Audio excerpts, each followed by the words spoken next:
Some anti-cancer treatments are given as tablets. Oral treatments are usually chemotherapy or types of targeted therapy. Oral chemotherapy medicines kill cancer cells in the same way as intravenous chemotherapy. Targeted therapy is treatment which identifies and blocks specific targets, usually genes or proteins, which are involved in the growth and spread of cancers. Because they are more specific, targeted therapies may cause less damage to normal cells and therefore may have fewer side effects than chemotherapy treatments.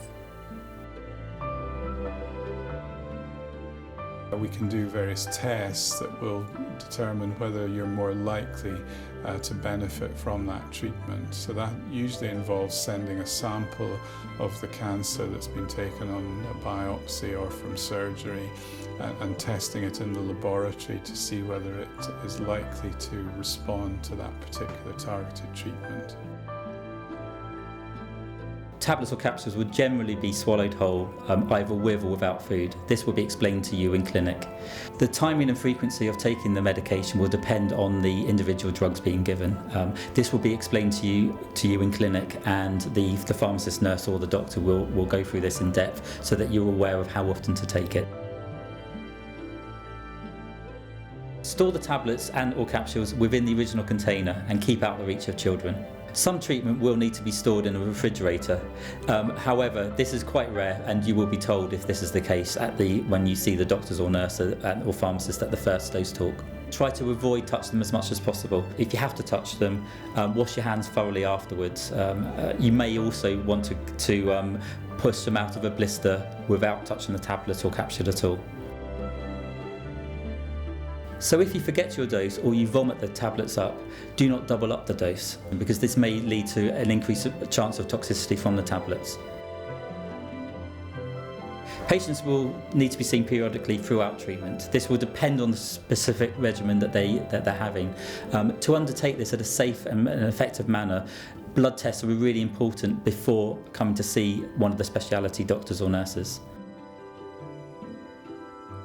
At the end of a course of treatment, it's quite important that you bring any medication back to the hospital so they can either be reused or disposed of accordingly. If you're admitted to hospital for any reason, it's important that you let the team looking after you know that you're on cancer treatments. These drugs need to be written up by specialists in oncology or haematology.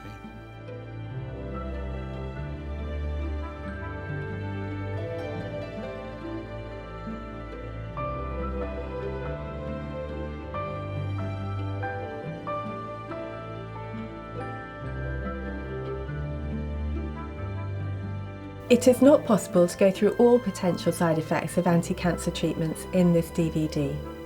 We will be highlighting some common and some serious side effects.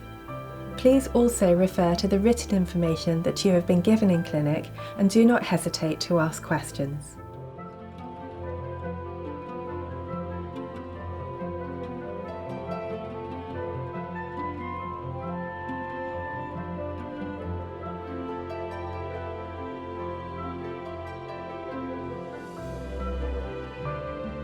Fatigue is a really common side effect of any anti-cancer treatments. Do not be surprised if you feel fatigued. What we encourage you to do is to try and live as normal a life as you can while you're undergoing treatment with us, to pace your activity.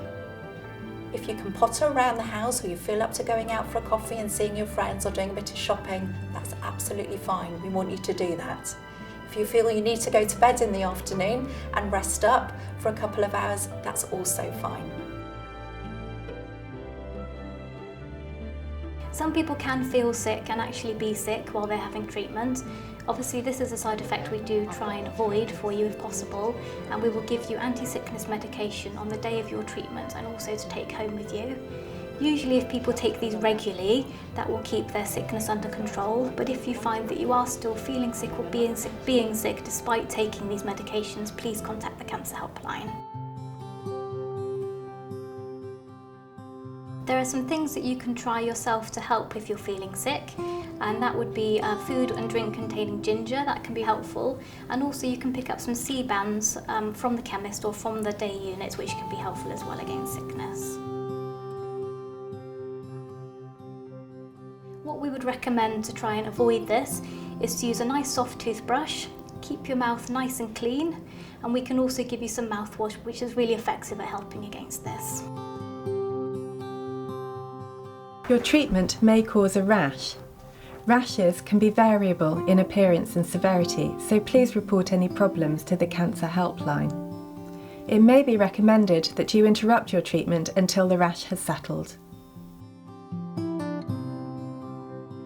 If you find that you get diarrhoea, it's really important to drink plenty of fluids. We can also give you some medication which can help slow the diarrhoea down. If, however, you've had 4 or more episodes within 24 hours, you must contact the Cancer Helpline for advice.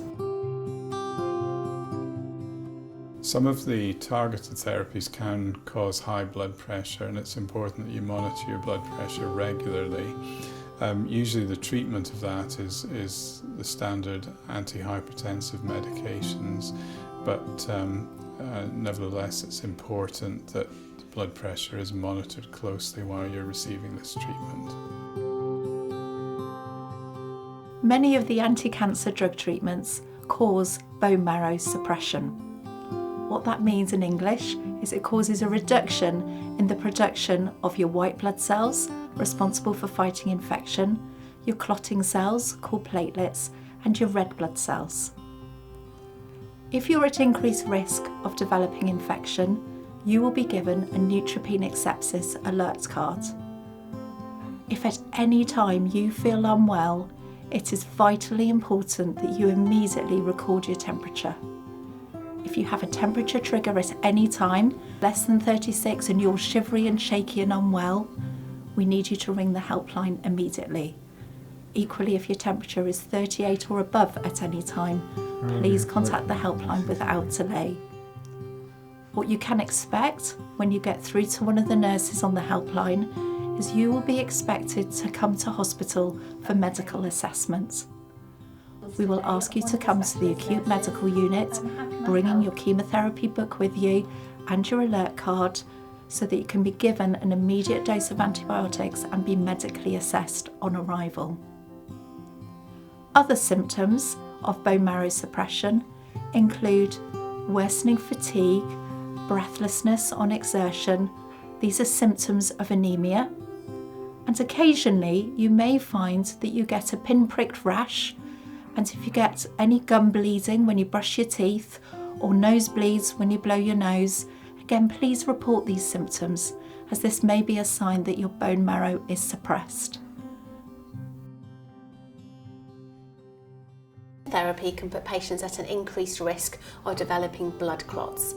If you notice that a leg becomes more swollen or red, then you must contact the Cancer Helpline, as we may need to bring you into hospital to do an ultrasound scan of your leg.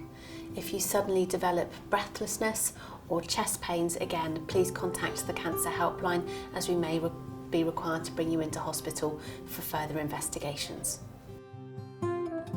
So although there's lots of potential side effects, it's really important to remember that not everyone is going to get these side effects. And even if you do get some of the side effects, hopefully we can manage them for you and make them bearable for you. The thing to remember is that we're always here to help. If you feel unwell or you're worried about anything, just give the Cancer Helpline a ring.